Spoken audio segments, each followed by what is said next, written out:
Have you ever been told you were too much, too emotional, too sensitive, too intense? Maybe you've been called unstable, or even diagnosed with something that made you feel broken. Here's the truth they never told you. What they labeled as mental illness you could actually be your greatest spiritual gift, a divine tool you were born with, one most people can't understand, and that's exactly why it's so powerful. The world often fears what it cannot explain.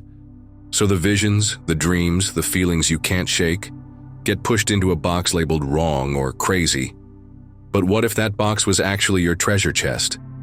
In the next few minutes, we'll uncover 7 hidden signs that what you thought was a weakness is actually your spiritual superpower. Some signs you'll recognize instantly. Others, you may have ignored your whole life. And the very last one is the one most chosen ones never see coming. But it changes everything. If something inside you is already stirring, hit the like button and subscribe. Because every time you do, you help keep this space alive in the eyes of YouTube and step deeper into your calling. Type 777 in the comments right now. 777 carries the vibration of spiritual awakening and divine alignment. It's your way of telling the universe, I am ready to see the truth about myself. Now, let's begin. Because the first sign is one you've probably felt your entire life, but never realized was holy. Part 1. First sign. Deep sensitivity to emotions.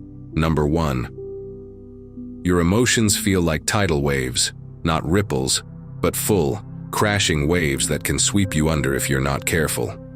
You've probably been told to calm down or stop overreacting, maybe even that you're too dramatic.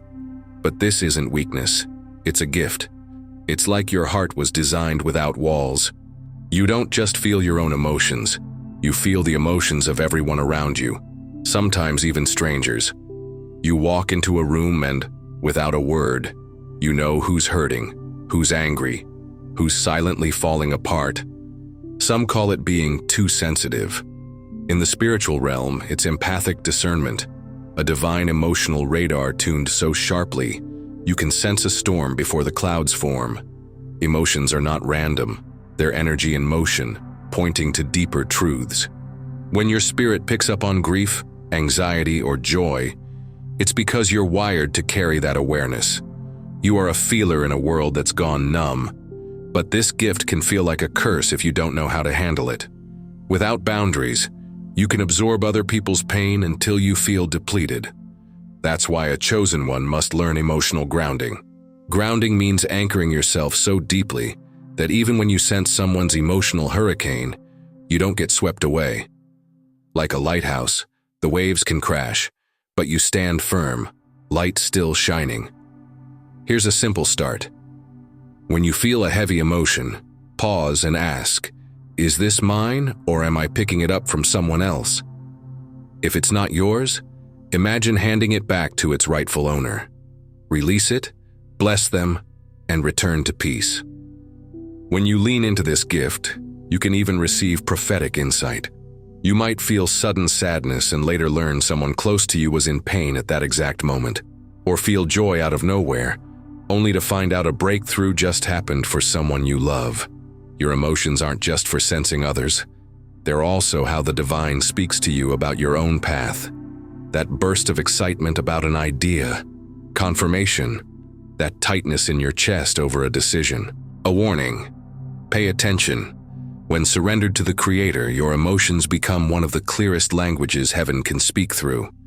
Once you see your deep feelings as a spiritual instrument, life will never look the same. And if emotional waves are powerful, the next sign dives into the unseen, where your mind becomes a doorway, and the visions you see aren't random at all. Number 2. Your mind takes you to places your body has never been, but they don't feel like just dreams. They feel more real than reality.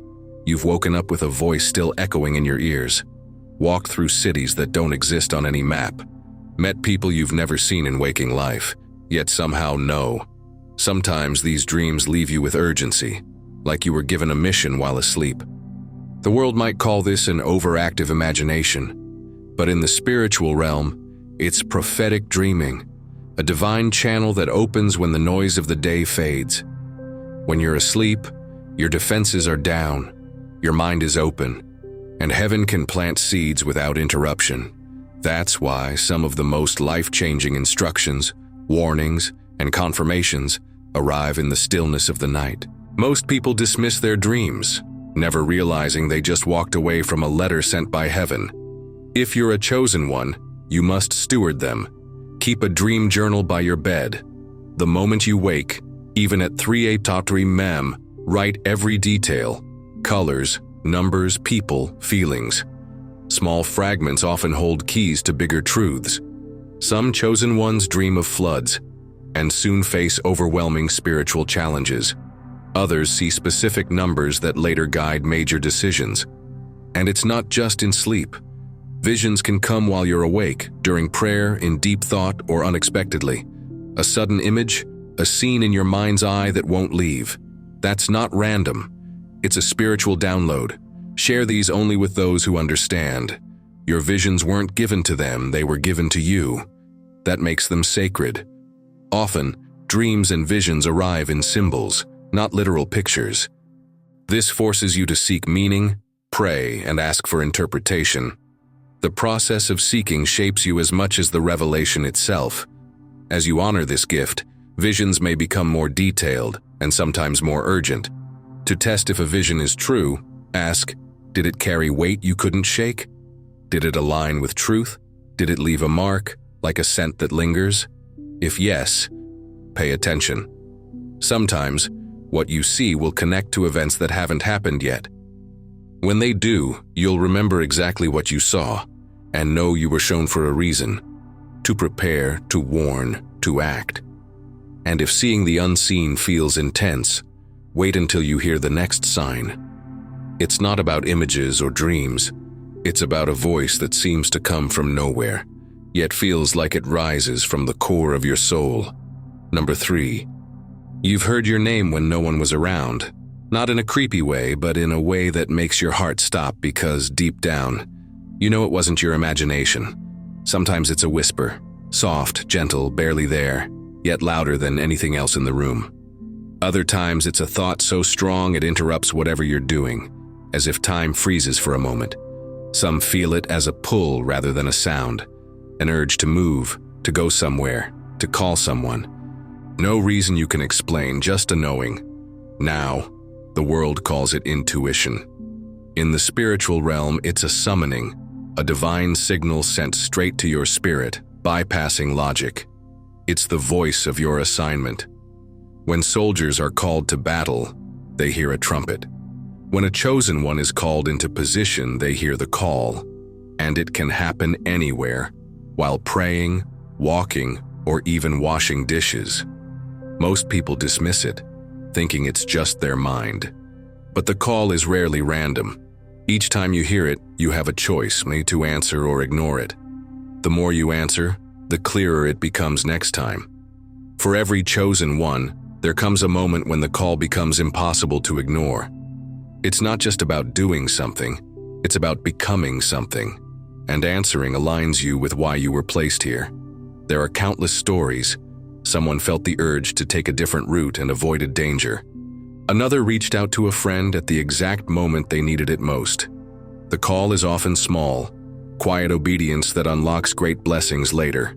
When you feel it, pause, acknowledge it, say, "I hear you," then act. Even without all the details, especially without all the details. Heaven rarely gives the full blueprint. It gives the next step and waits. The call will not always be convenient. It may interrupt your plans, challenge your comfort, and require faith. But every time you answer, you strengthen your connection to the voice, and over time, you'll even recognize when others are being called, sometimes helping them hear it clearly. If hearing the call feels mysterious, the next sign is about vision, not in dreams, but in glimpses beyond the veil between this world and the next. Number 4. You notice movement where there should be none. A shadow in the corner of your eye. A flicker when no light has changed. the sense that someone just passed by, but no one is there. Most people brush it off, blaming fatigue or tricks of the light. But you know better, because deep down you can feel when it's not your imagination. This is piercing the veil, the thin, invisible boundary between the physical world and the spiritual one. Most never see beyond it. But chosen ones, your sight is tuned differently. You see through layers others don't even know exist. Sometimes, what you see are messengers of light, angels sent to protect or guide. Other times, the opposite. A presence heavy and unsettling, one you instantly know is not for your good. This gift can be hard to carry. Seeing what others don't means living with truths most people aren't ready to face. If you share it, you may be met with disbelief or mockery. That's why discernment is essential. The ability to know what comes from light and what comes from darkness. Without discernment, this gift can leave you drained or confused. With it, you can enter any space and instantly read the spiritual atmosphere, and choose whether to stay, pray, or leave. Seeing beyond the veil comes with responsibility. You're not meant to just see, you're meant to act. If what you see carries peace and alignment with truth, receive it. If it carries chaos or fear, you have the authority to reject it.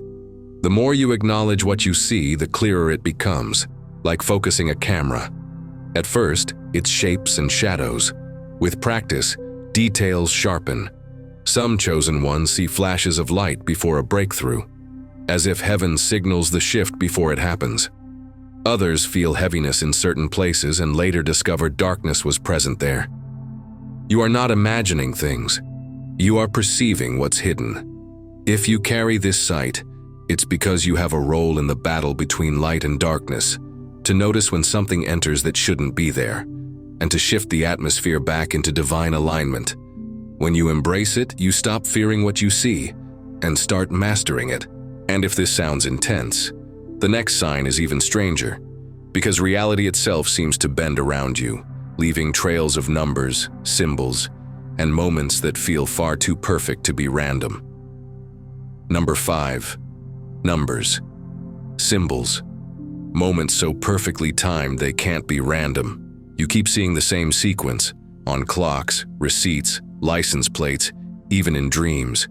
Maybe it's 111 when you're about to start something new, or 333 when you're questioning your path. Sometimes it's not numbers at all. It's a song playing at the exact right moment, a stranger repeating your thoughts, or an animal crossing your path with undeniable meaning. The world calls them coincidences. Chosen ones know better. They're synchronicities, divine breadcrumbs to confirm, warn, or guide. They are not random. They are a response.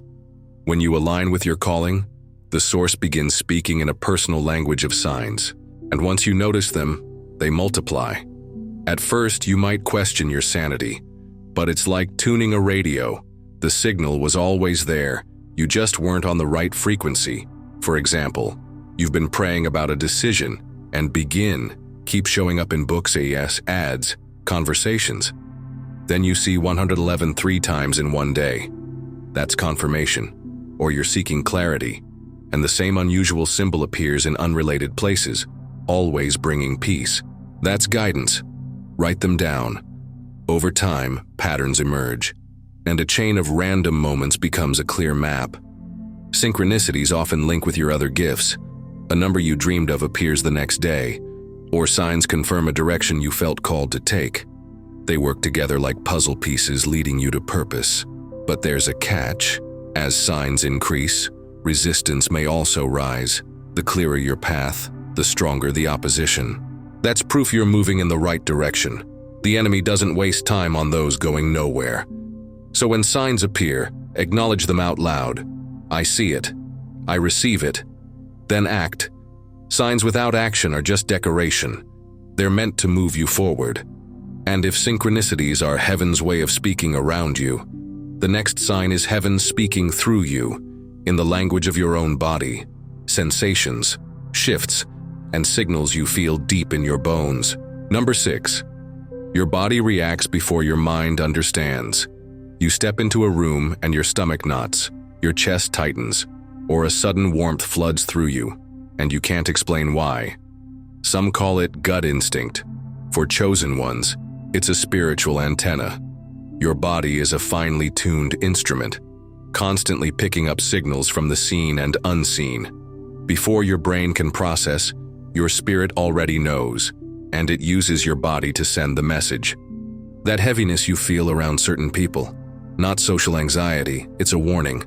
That sudden lightness with someone else, not just good vibes, it's recognition of alignment, even divine connection.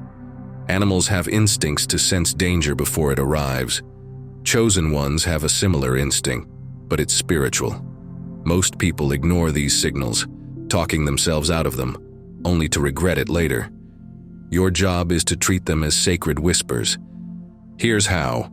When you feel a physical shift, chills, warmth, sudden change in breathing, pause and ask, what just shifted?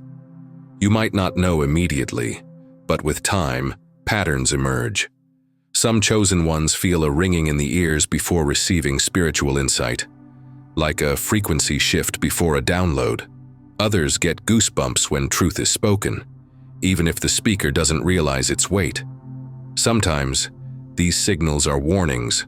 You might feel tightness before entering a place, and later discover something harmful was happening there. This is not paranoia, it's protection. Your body is not betraying you. It's partnering with your spirit. The more you trust it, the sharper it becomes. You'll sense subtle changes, the air thickening when tension rises, or your heartbeat slowing when divine peace fills a room. Ignore these signals long enough, and you'll grow numb to them. Honor them, and they become one of your greatest tools for staying aligned with your calling.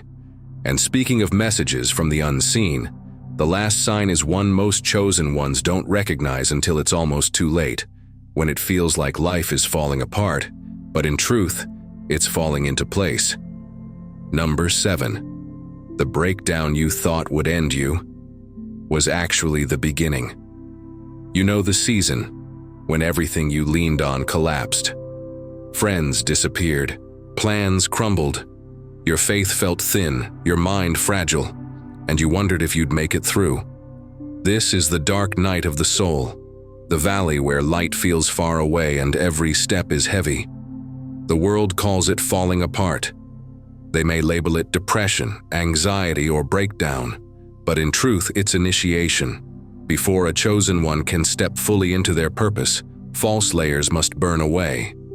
The identity you built to survive must die.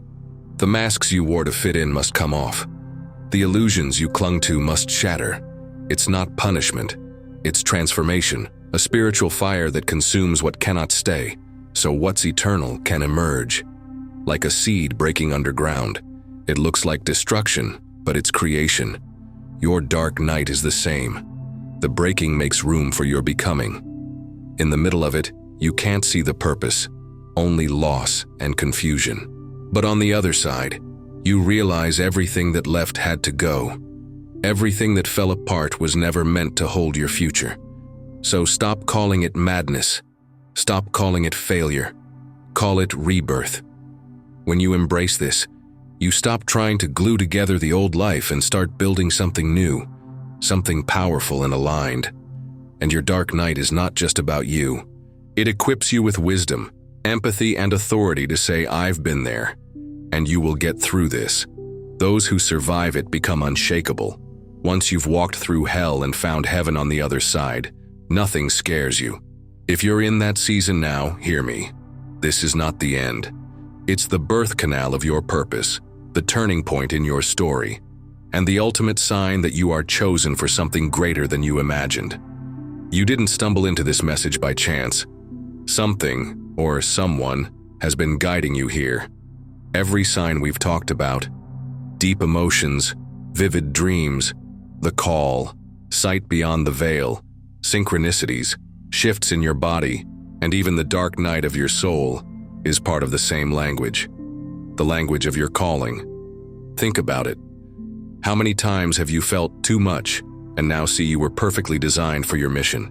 How many moments did you dismiss, only to realize today they were divine breadcrumbs leading you here? You were never broken. You were built to sense what others miss, built to see what others can't, built to carry light into places most avoid. Having these gifts isn't about feeling special. It's about responsibility, to protect, to steward, and to sharpen what heaven has entrusted to you. When you do, you become a weapon for good in a world desperate for light. You're not meant to walk this path alone. There's a reason this message found you now. It's time to step into your tribe, with those who understand the weight and wonder of what you carry. So if even one part of this stirred your spirit, don't let it fade. Feed it.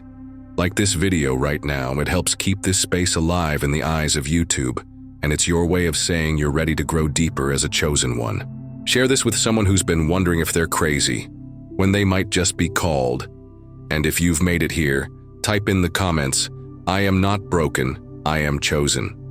Speaking it is the first step to living it, and finally, don't stop here. There's another message waiting for you right now, one that will take what you've learned today and pull you deeper into your calling. It's on the screen. Click it. Your awakening is only just beginning.